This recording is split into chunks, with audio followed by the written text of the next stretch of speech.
Hai, kita berjumpa lagi. Saya akan membacakan beberapa ayat dari kitab Mazmur pasal 51 ayat 1 sampai 5. Tetapi sebelumnya jangan lupa di like, share, dan subscribe video ini agar kita dapat bertemu. Saya akan membacakan dari ayat pertama, judulnya Pengakuan Dosa. Untuk pemimpin biduan, Mazmur dari Daud. Ayat 2, ketika Nabi Nathan datang kepadanya setelah ia menghampiri Beersheba. Kasihanilah aku, ya Allah, menurut kasih setiamu. Hapuskanlah pelanggaranku menurut rahmat-Mu yang besar. Bersihkanlah aku seluruhnya dari kesalahanku dan tahirkanlah aku dari dosaku. Ayat terakhir, ayat 5, sebab aku sendiri sadar akan pelanggaranku, aku senantiasa bergumul dengan dosa. Kita jumpa kembali hari ini untuk kita bersama-sama mendengarkan cerita atau bacaan dari firman Allah. Nah, saudaraku, dimanapun saja saudaraku berada, biarlah saudaraku semua ada di dalam keadaan yang berbahagia. Mari kita ikuti bersama-sama cerita yang akan saya bacakan dari dalam firman Tuhan ini. Nah, saat ini kita akan kembali mendengarkan cerita dari kitab Imamat. Nah, saat ini kita berada di kitab Imamat pasal 22. Nah, di pertemuan kita yang lalu, saya telah membacakan firman Tuhan yang terdapat di dalam Imamat pasal 21, yang di situ diceritakan bagaimana tentang kudusnya para imam yang akan mengadakan upacara di kemah suci pada saat itu. Nah, jadi kita sudah mendengarkan di pertemuan kita yang lalu bahwa bagaimana imam itu harus kudus, sehingga apabila mereka membawakan akan persembahan atau korban kepada Tuhan di kemah suci, maka itu akan layak, Tuhan akan menerimanya. Nah, saudaraku, kembali di pasal 22 ini masih tentang bagaimana kudusnya apabila seseorang pada saat itu akan membawa korban kepada Tuhan. Nah, jadi judulnya adalah kudusnya kebaktian korban. Nah, saya akan membacakan dari ayat 1. Tuhan berfirman kepada Musa, katakanlah kepada Harun dan anak-anaknya supaya mereka berlaku hati-hati terhadap persembahan kudus yang dikuduskan orang Israel bagiku, agar jangan mereka melanggar kekudusan namaku yang kudus. Akulah Tuhan.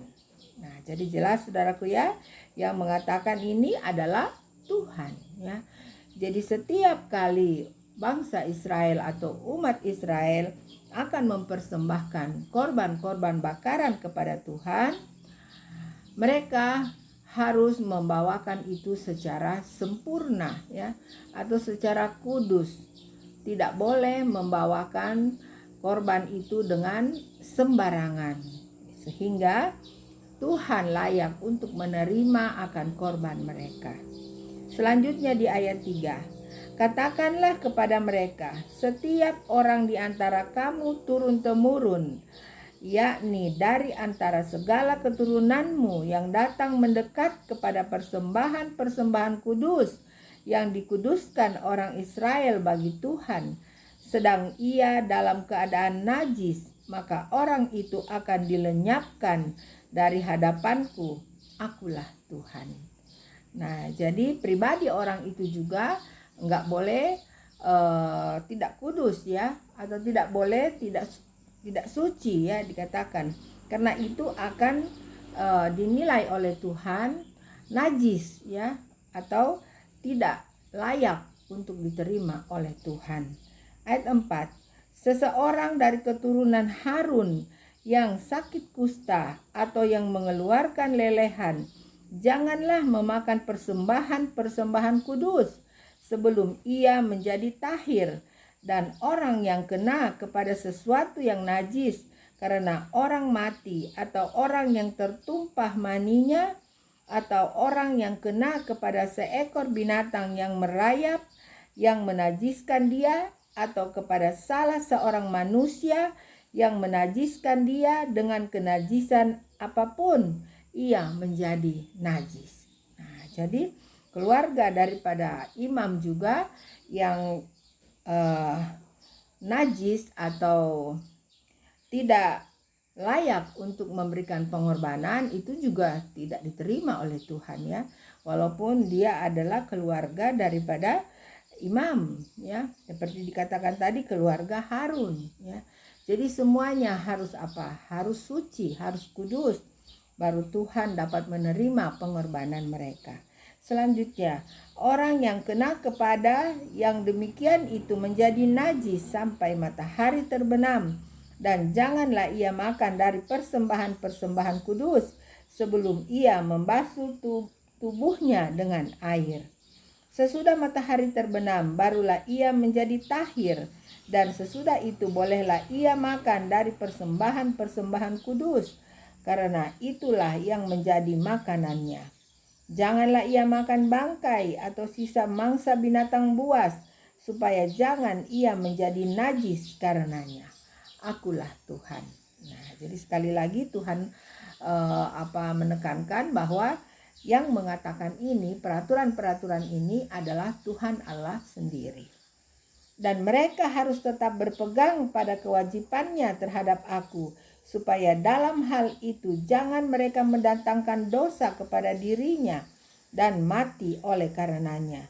Karena mereka telah melanggar kekudusan kewajiban itu, akulah Tuhan yang menguduskan mereka. Nah, jadi kalau ada yang melanggar daripada perintah Tuhan Allah ini, itu akibatnya sangat fatal ya, karena mereka harus dihukum mati.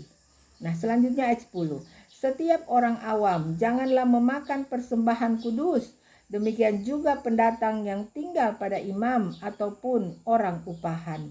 Tetapi apabila seseorang telah dibeli oleh imam dengan uangnya menjadi budak beliannya, maka orang itu boleh turut memakannya. Demikian juga mereka yang lahir di rumahnya.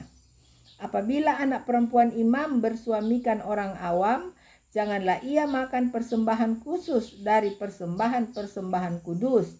Tetapi apabila perempuan itu menjadi janda atau diceraikan, dan ia tidak mempunyai anak dan telah kembali ke rumah ayahnya seperti waktu ia masih gadis, maka ia boleh makan dari makanan ayahnya, tetapi setiap orang awam janganlah memakannya. Nah, kembali saudaraku ya, ini peraturan yang diberikan oleh Tuhan kepada bangsa Israel.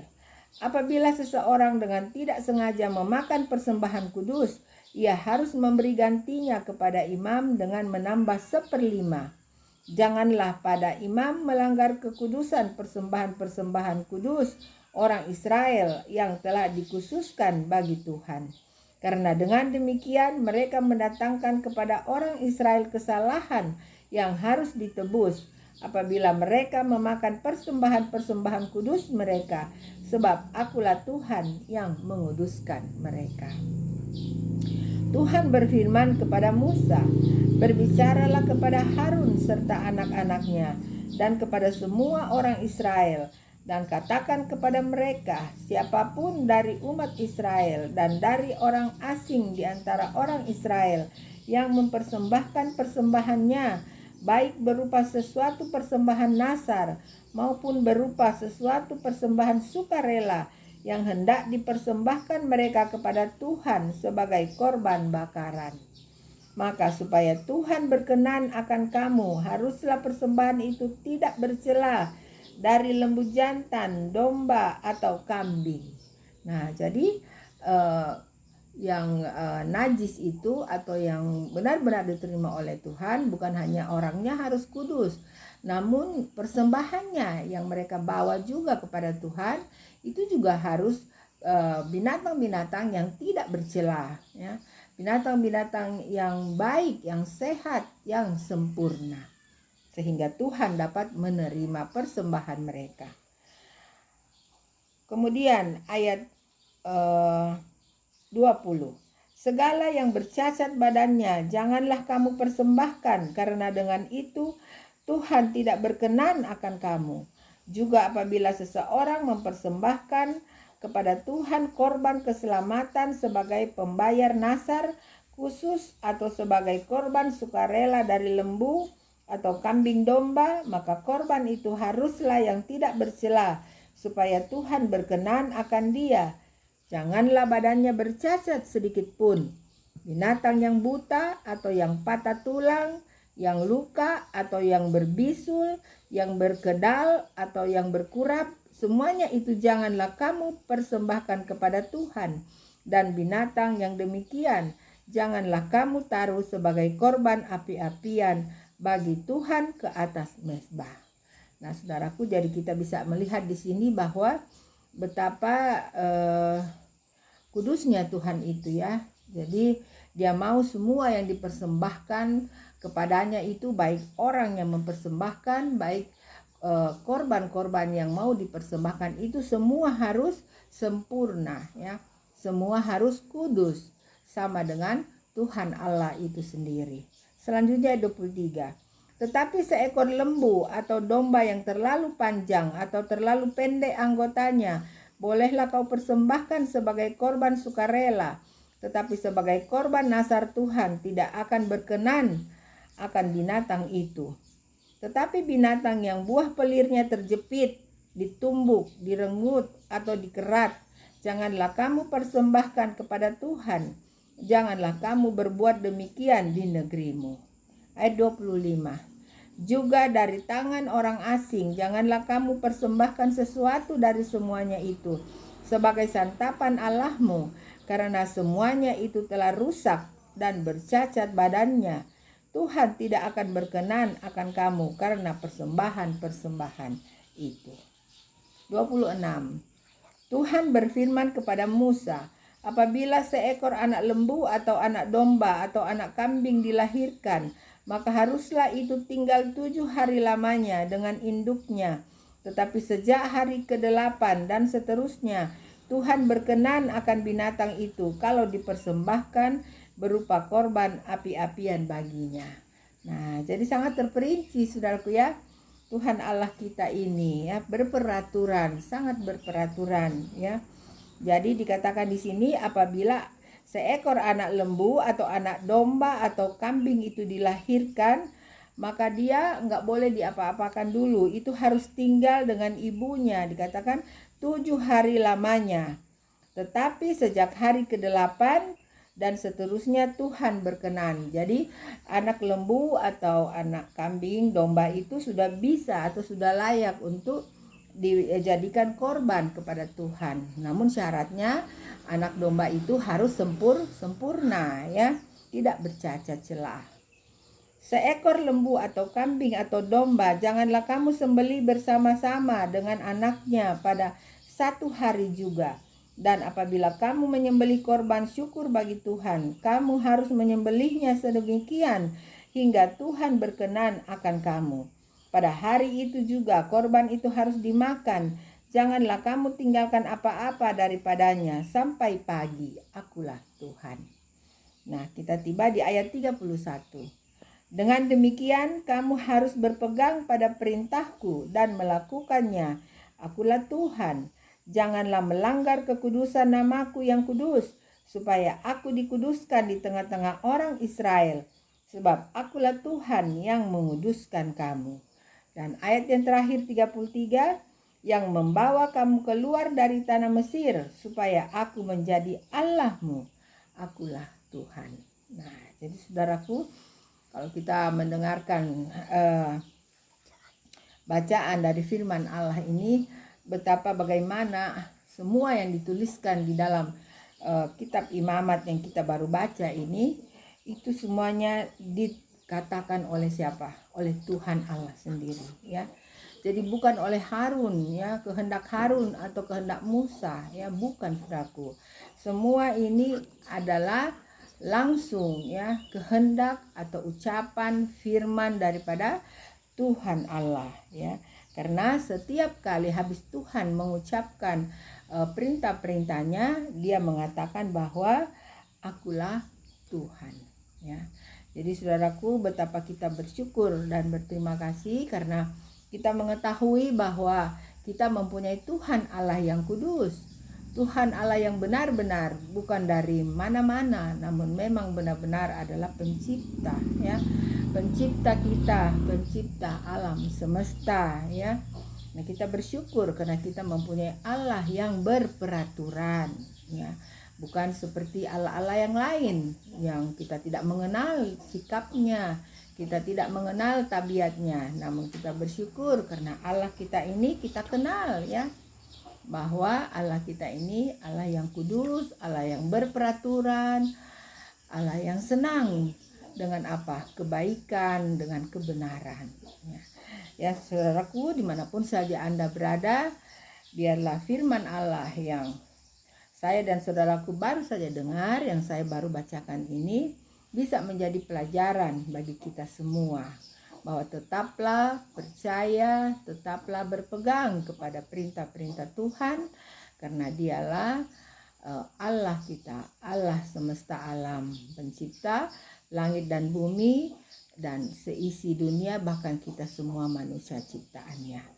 Marilah kita datang kepadanya dengan bersungguh-sungguh, kita selalu bersyukur, dan kita datang kepadanya dengan apa adanya kita.